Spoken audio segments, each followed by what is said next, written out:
Okay, mga kabunyog, mga kababayan, magandang araw sa inyong lahat. Welcome sa isa na namang episode nitong ating gabi-gabing talakayan. Mga kabunyog, mainit na issue ito ngayon, mainit na balita ngayong araw lang ito. Formal na pong nag-file ng resolution si Senadora Risa Hontiveros para magpatawag ang Senado, ang kaukulang komite ng Senado ng investigasyon. Iba pa po ito doon sa sinasagawang investigasyon sa Kamara. Ang kaugnay po sa investigasyon sa Kamara tungkol sa mga pang-fake news, disinformation, red tagging na ginagawa ng SMNI. Pero ito pong pinapanawagan na Senate investigation ni Senadora Risa Hontiveros, ito po ay patungkol sa mga di umano'y krimen na nagawa ng Kingdom of Jesus Christ o KOJC sa ilalim ng pamumuno ng leader nito na si Pastor Apollo C. Kibuloy. So yan mga kabunyog, mga kababayan, itong resolution na to ay final ni Senadora Risa Hontiveros, Senate Resolution number 884, introduced by Senator Risa Hontiveros, resolution directing the Senate Committee on Women, Children, Family Relations, and Gender Equality to conduct an inquiry in aid of legislation into the reported cases of large-scale human trafficking, rape, sexual abuse and violence, and child abuse of the Kingdom of Jesus Christ, KOJC, under its leader, Apollo Kibuloy. O yan, mga kabunyog, bago na naman tong problemang kakaharapin nila Kibuloy, Hindi pa nga natatapos yung pagdinig sa Kamara ng tungkol sa di umano'y mga pagkakasangkot ng SMNI sa pagkakalat ng mga fake news at disinformation. Bunsod nga itong kinaharap na problema nila Lorraine Badoy at Eric Celes, nalalagay ngayon sa alanganing sitwasyon ng SMNI. Nanganganib na masuspend. Pwede pa ngang umabot na pwedeng ma-revoke ang prangkesa ng SMNI. Pero hindi pa nga natatapos ang problemang ito sa Kamara. Mayroon na naman ngayon bagong resolusyon na final naman sa Senado. Ito naman tungkol naman sa mga di umano'y krimen, sa large-scale human trafficking na di umano'y ginagawa na ni Kibuloy sa pamamagitan ng kanyang sekta ng relihiyon, yung Kingdom of Jesus Christ. Kaya mga kabunyog, panahon na yata ito ng paniningil kila Kibuloy sa mga pinagagawa nila. Matagal kasing namayagpag yan, lalo na nung panahon ni Duterte. Makapangyarihan sila nung panahon ni Duterte. Ay, ang kapangyarihan, weather lang yan. Weather lang yan. O tulad ngayon, kalaban ng Duterte ang Kamara, lalo na sila Romualdez. Wala silang nagagawa ngayon sa Kamara. Ay si Duterte, si Digong, ganun din mayabang din. Si Sara. Kaya yung ngayon, yung mga pinagagawa dati nila Kibuloy, yung dati nilang nagagawa na namamayagpag sila, nag-i-enjoy sila ng kanilang kapangyarihan at impluwensya, ngayon biglang nawala yan. Kahit sa Kamara, hindi rin malayo na ipapatawag rin itong si Kibuloy sa pagdinig ng Kamara. Pinapanood ko yung pag-resume ng hearing kanina. Si Kibuloy na ang nakasentro doon. Yung kanya ng sekta ng relihiyon, yung SMNI, hindi na kay Eric Celes at kay Lorraine Badoy, sa SMNI na at saka sa Kingdom of Jesus Christ. Ay sabi nung abogado, hindi niya raw masasagot kasi hindi niya raw alam ang operation ng Kingdom of Jesus Christ. Hindi niya raw ni-represent ang Kingdom of Jesus Christ. Sabi ni nung attorney, si attorney Mark Tolentino, ang rinirepresent niya lang daw ay SMNI. Ha? Oh, kaya pero lumalalim na yung investigasyon sa Kamara eh. Kingdom of Jesus Christ na at si Kibuloy na ang tinutumbok ng pagdinig sa Kamara. Hindi naman talaga maihihiwalay yung ano. Una, yung pinagagawa nila Eric Celes at Loren Badoy, hindi maihihiwalay yon sa buong ginagawa ng SMNI. Yung SMNI naman, hindi naman yan maihihiwalay kay Kibuloy. Kahit ano pang sabihin na hindi involved si Kibuloy doon, sino namang maniniwala doon? Kaya yung sa Kamara, malamang ipapatawag din doon si Kibuloy. Pero hiwalay pa doon, ito ngang final ni Risa Hontiveros sa Senado. O ito, laman na ng mga balita ngayon yan eh. Senate probe sought on Kibuloy Church alleged sexual abuse of children. Yan. Kayun lang po yan. Ibang issue naman to. Mukhang siguro maisasagawa itong pagdinig ng Senado next year na. Kasi magbabakasyon na ang Kongreso December 13 eh. Magre-resume January 22. 2024 na yan. Pero kapag nagsagawa ng pagdinig ang Senado tungkol dito, para yan si katulad yan ng pangyayari kay Senior Aguila. Para yan yung pangyayari kay Senior Aguila. Kaya grabing problema itong kinakaharap nila Kibuloy ngayon. Mapapansin nyo, di ba tahimik si Kibuloy, hindi mo makita, hindi nagre-react Dati maingay yan dun sa SMNI at saka sa DCER. Pero ngayon, tahimik. Tahimik. Ayaw niyang madamay eh. Pilit-pilit niyang dinidistansya yung sarili niya. Para sa kanya, yung problema ng SMNI, hindi niya problema yon, hindi siya sangkot doon. Yung problema nila Eric Celes, problema lang nila yon. Dumidistansya siya eh. Ganun yung ganun yung strategy ng mga abogado niya eh. Ganun din dito sa Kingdom of Jesus Christ. Didistansya na naman siya diyan. Pero mahirapan niyang idistansya ang sarili niya diyan. Alam naman ng lahat na siya ang nasa likod niyan. At itong issue na to ng di umano'y mga sexual abuse ng mga bata, human trafficking, rape, large-scale human trafficking, to eh. Dito na lang sa atin sa Pilipinas, hindi iniimbestigahan yan talaga ng Kongreso eh. Sa ibang bansa, sa US, mayroon na nga nakafile sa kanyang mga kaso eh. Isinampa na ng FBI. Kaya nga nakakahiya dito sa atin eh. Yung tao na inaakusahan sa US ng large-scale human trafficking, ng rape, ng human yung ano pa bang mga sa kanya? Yung pag-smuggle ng dollars, kasi yung mga collection ng mga yung mga pinapanlimos niya doon sa US pag natitipo na kung ilang hundred thousands of dollars na kinukuha na ng kanyang private jet, kinakarga na. Kaya maraming kaso sa US si Kibuloy. Ganun din, human trafficking. Saka human trafficking ng trafficking of children. So matindi yun, mas malala yun. Rape, yun ang mga sinampa kay Kibuloy doon. At nakasampa na ang kaso. Kaya nga may warrant of arrest na sa kanya. Ay dito naman sa atin, parang wala eh. Hindi pinapansin yung ganyang mga issue kay Kibuloy. Lalo pa nung panahon ni Duterte. Ay ngayon, hindi na. Hindi na. At itong resolution na ito ni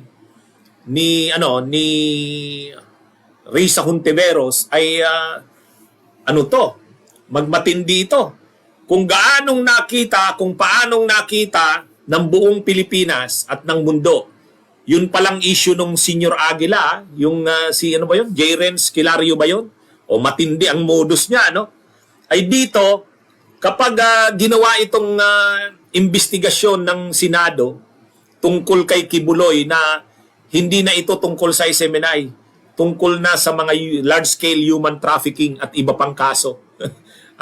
Malubha ito, malala ito. At pag nagkaroon din niya ng counterpart na naman na pagdinig sa Kamara, lalong matindi. Wala. maano na ito, mawawasak na itong sila Kibuloy nito. Makikita na nila dyan ng ano, kasi matagal kasi silang namayagpag eh. Tapos tinitira nila sila Romualdez. Ay hindi naman papayag yan sila Romualdez. Ang nakaupo ngayon hindi na Duterte, Romualdez na eh. Marcos Romualdez na eh. Nung panahon ni Duterte, kaya nilang gawin ang gusto nila. Eh ngayon, kahit na kasi ang nakaupo na, Romualdez at Marcos, mayabang pa rin sila Duterte, si Digong. Mayabang pa rin sila Kibuloy. Mayabang pa rin sila Eric Celes at Badoy. Yan ang nakukuha nila dyan. Ito namang mga nasa oposisyon, tulad nila Risa Hontiveros, dahil nakita nila na hinahayaan na ng administrasyon, hindi nakikialam ang administrasyon. Pinapagulong ng administrasyon ang proseso, parang katulad sa kaso ni Leila de Lima, nakita na ng kampo ni Leila de Lima na hindi nakikialam si Marcos. Okay na yon, pabor na yon.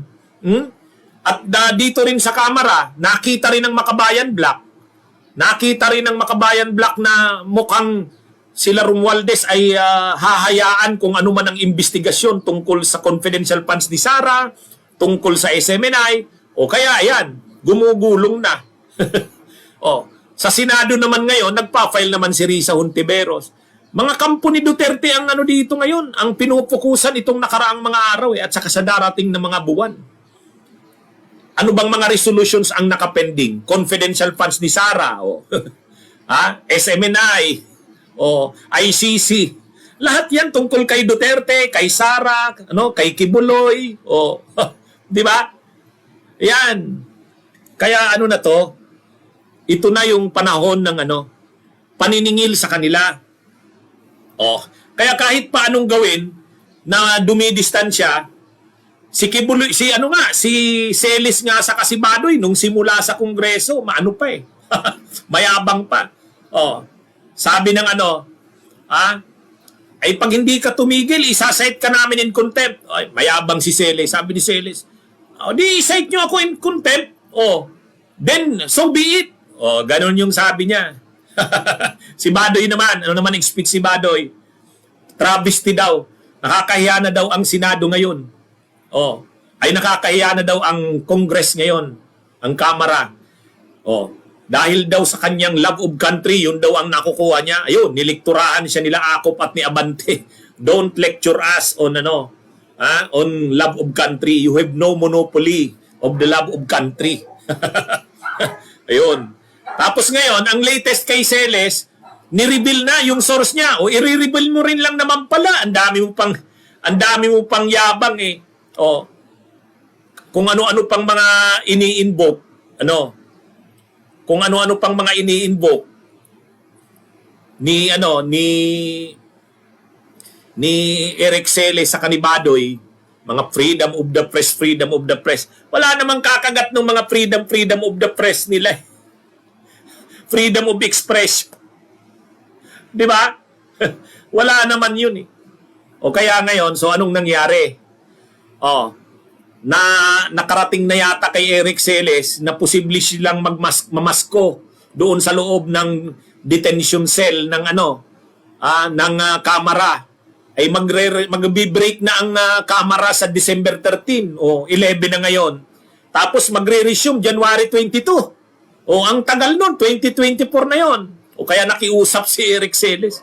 May sulat sa Kamara. Hindi ko alam kung anong desisyon. Hindi ko alam. Pero may sulat siya sa Kamara, nakikiusap ng furlough. Hayaan daw siyang makabisita sa pamilya. Kasi daw may sakit yung kanyang ina. Yun. Gano'n naman pala kayo eh. Ang yayabang eh. Ang yayabang nyo naman pala, makikiusap lang naman kayo. Si Kibuloy, kapag mga ganyan nung una, may salita na kaagad yan. Di ba? May salita na yan. Ngayon, wala. Tahimik. Tahimik. Yan na. Ito, matindi tong, itong final na resolution ni Risa Hontiveros. Lahat ng gustong paimbestigahan ni Risa Hontiveros eh. Basahin natin mga kabunyog, tingnan nyo. Basahin natin ha. Ano ba yung mga basis ng sinabi ni Risa? O sabi ni Risa Hontiveros, 19th Congress of the Republic of the Philippines, second regular session, Senate. PSR number 884. Ibig sabihin, proposed Senate resolution number 884. Resolution directing the Senate Committee on Women, Children, Family Relations, and Gender Equality to conduct an inquiry in aid of legislation into the reported cases of large-scale human trafficking, rape, sexual abuse and violence, and child abuse of the Kingdom of Jesus Christ, KOJC, under its leader, Apollo Kibuloy. Yan ha. Whereas, Republic Act 9208, as amended, or the expanded Anti-Trafficking Act, penalizes the open quote, recruitment, obtaining, hiring of persons by means of fraud, deception, taking advantage of their vulnerability for the purpose of exploitation, close quote, and imposes maximum penalties on acts involving the trafficking of minors and sex trafficking. Whereas, Apollo Kibuloy, ayan, sandali at i-ano natin mga kabunyog. Ayan.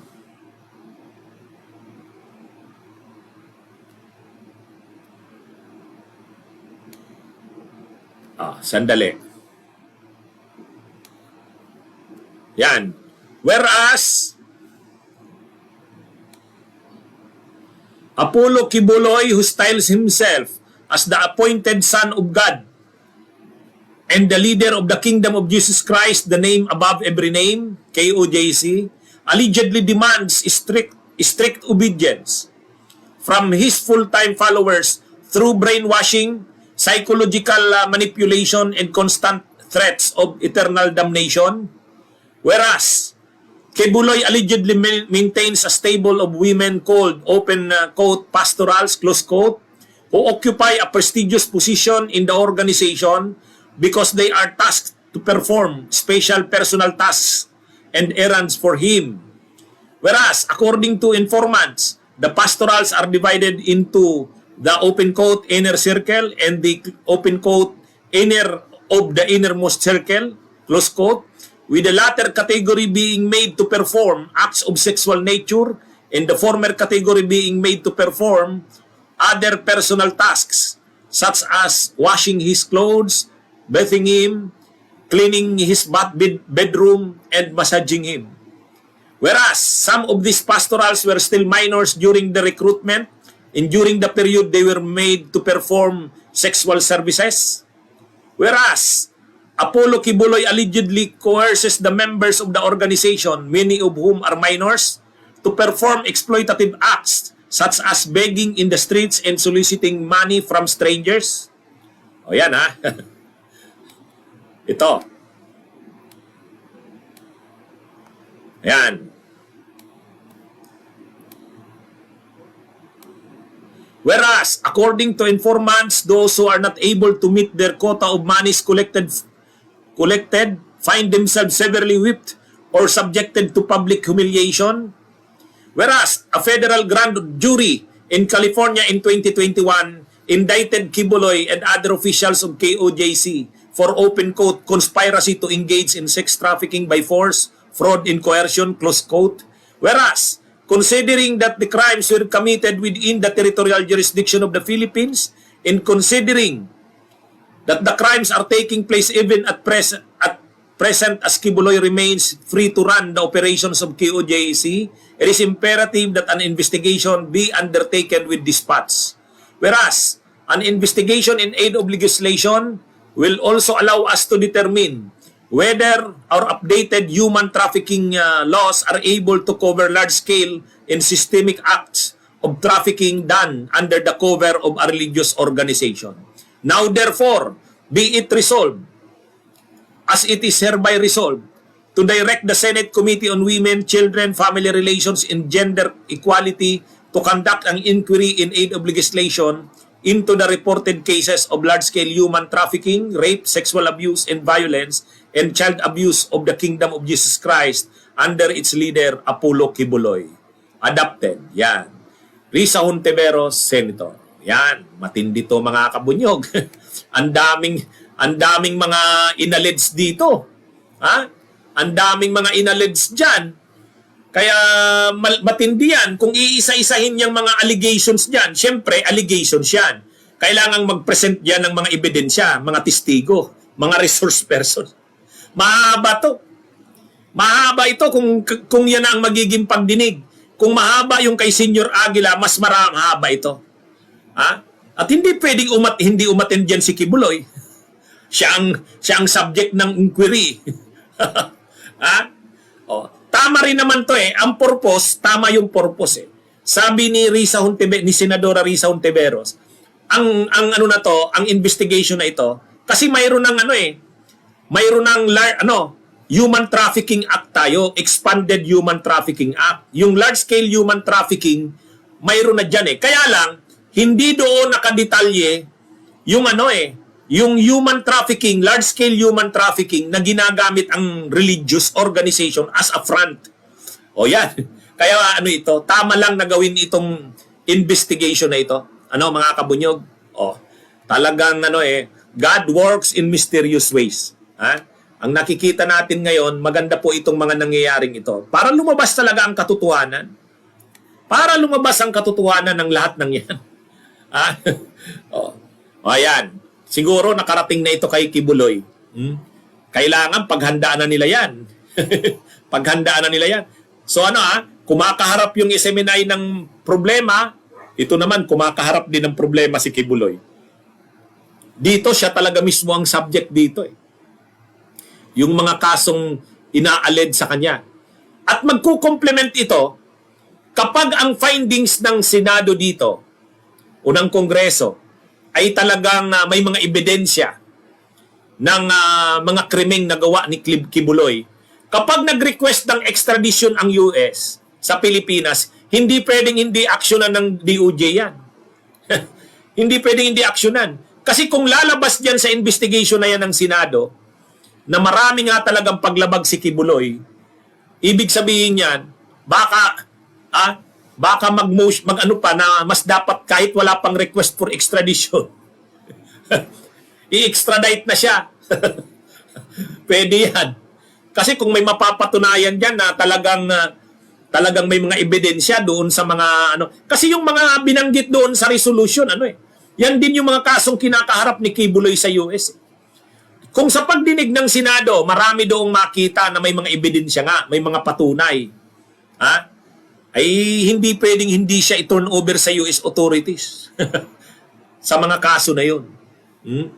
Okay, mga kabunyog, mga kababayan, parang magkakasabay-sabay ang mga investigasyon na aatinda ni Kibuloy at ni Duterte sa ICC. Okay, mga kabunyog, mga kababayan, mabuhay po tayo. Mabuhay po tayo. Bunyog, halikan na kasama ka. Bunyog, kapag buklod ay may pag-asa. Luzon, Visayas, Mindanao, isa ang pananaw. Sa bagong Pilipinas ang bunyog isisigaw.